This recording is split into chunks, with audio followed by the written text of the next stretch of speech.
AP రాజకీయాల్లో నిత్యం ప్రజల నోళ్లలో నానుతున్నారు సీనియర్ నేత చేగొండి హరిరామ జోగయ్య. తాజాగా బీసీ డిక్లరేషన్ సభలో జనసేన టీడీపీ కూటమి బీసీలపై వరాల జల్లు కురిపించింది. అయితే ఈ తరుణంలో కాపులకు కూడా బీసీలతో సమానంగా సంక్షేమ ఫలాలు అందించాలని లేఖలో కోరారు జోగయ్య. ఆర్థికంగా వెనుకబడిన కాపులను అన్ని విధాలుగా ఆదుకోవాలన్నారు. బీసీ డిక్లరేషన్ మాదిరిగానే కాపు డిక్లరేషన్ ప్రకటించాలని జనసేన టీడీపీ కూటమికి విజ్ఞప్తి చేశారు.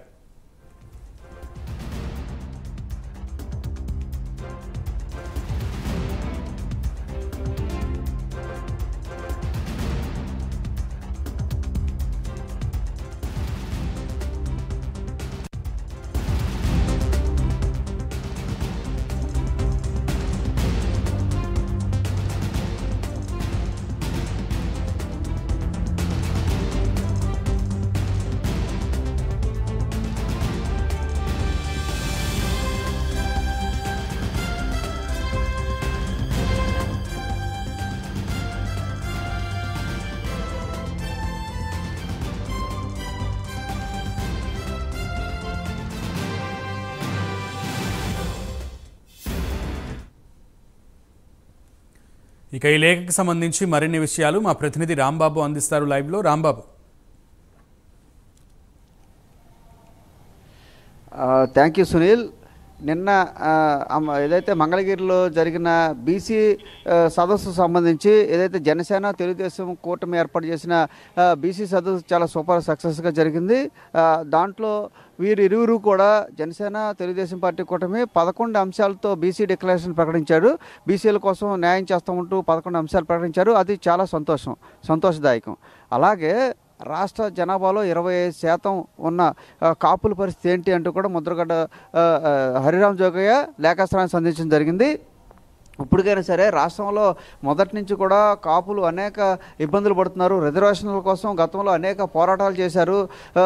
ఇప్పుడు కాపు జనాభా పరంగా 25% ఉన్నప్పటికీ కూడా ఆర్థికంగా అంతకన్నా ఎక్కువ వెనకబడి ఉన్న పరిస్థితులు అయితే ఉన్నాయి. ఏ పార్టీ అధికారంలోకి వచ్చినా కాపులకైతే చేసింది ఏమీ లేదు అని కూడా పేర్కొన్నారు.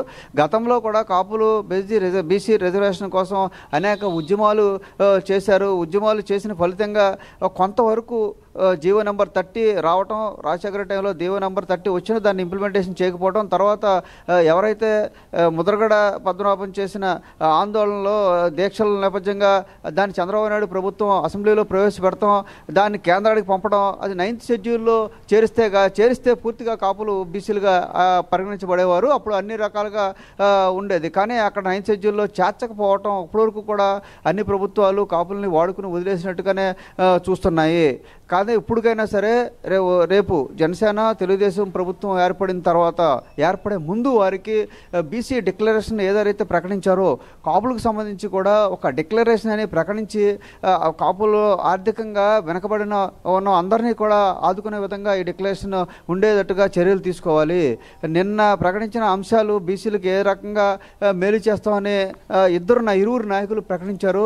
అదే రకంగా 20% జనాభా కలిగి పేదవారుగా ఉన్న కాపులకు డిక్లరేషన్ ఒకటి ఖచ్చితంగా ప్రకటించాలి. అలా ప్రకటించినట్లయితే ఇరు పార్టీలపైన కూడా ఒక స్పష్టమైన నమ్మకం కలుగుతుంది, ఒక విశ్వాసం కలుగుతుంది.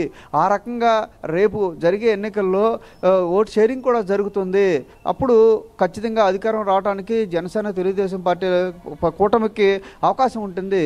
అందువల్ల బీసీ డిక్లరేషన్ ప్రకటించిన విధంగానే కాపులు కూడా అత్యధిక జనాభా ఉన్న కాపులు కూడా ఇప్పుడు వరకు అనేక రకాలుగా నష్టపోయారు. ఏ ప్రభుత్వం కూడా బీసీ రిజర్వేషన్ కల్పిస్తూ ఉంటాం కానీ, ఆర్థికంగా సహాయం చేస్తూ ఉంటాం కానీ, ఇతరత్ర ఏది కూడా ఇప్పుడు వరకు కాపులకైతే మేలు జరగలేదు. ఈ నేపథ్యంలో ఖచ్చితంగా తెలుగుదేశం పార్టీ జనసేన కూటమి బీసీ డిక్లరేషన్ ప్రకటించినట్లుగా కాపులు డిక్లరేషన్ ప్రకటించి కొన్ని అంశాలతో కూడుకున్న కాపులు అభివృద్ధికి చెందే విధంగా కొన్ని అంశాలు కనుక ప్రవేశపెడుతూ డిక్లరేషన్ రూపొందించినట్లయితే రాబోయే ఎన్నికల్లో ఖచ్చితంగా జనసేన తెలుగుదేశం ప్రభుత్వానికి కాపుల మద్దతు పూర్తిగా ఉంటుంది. రేపు రాబోయే ప్రభుత్వం కూడా రావడం మాత్రం ఖచ్చితంగా ఖాయంగా వచ్చే అవకాశం ఉంటుంది. అందువల్ల పవన్ కళ్యాణ్, చంద్రబాబు నాయుడు ఒకసారి ఆలోచించి కాపుల పట్ల అప్పటివరకు సమాజంలో వెనకబడి అణగారిన వర్గాలుగా మారిన కాపుల పట్ల వీళ్ళు ఒక డిక్లరేషన్ ప్రకటించి, కాపు డిక్లరేషన్ కింద ప్రకటించి, బీసీ డిక్లరేషన్ లాగానే వారికి కూడా కొన్ని అంశాలు ప్రాతిపదికన ఏ రకంగా అయితే వాళ్ళ అభివృద్ధికి దోహదం చేస్తాయో ఆ అంశాలను ప్రాతిపదికగా ఒక డిక్లరేషన్ రూపొందించినట్లయితే రేపు జరగబోయే ఎన్నికల్లో ఖచ్చితంగా జనసేన తెలుగుదేశం పార్టీ కూటమి విజయానికి కాపులందరూ కూడా వన్ సైడ్గా చేసే అవకాశం ఉంటుంది. ఈ విషయాలన్నీ కూడా అటు జనసేనాని పవన్ కళ్యాణ్, తెలుగుదేశం పార్టీ అధినేత చంద్రబాబు కూడా పరిశీలించి త్వరలోనే కాపు డిక్లరేషన్ కూడా రిలీజ్ చేయాలని కోరుకుంటున్నట్టుగా కూడా హరిరామ జోగయ్య లేఖ రాయడం జరిగింది. Sunil. Right Rambabu, thank you.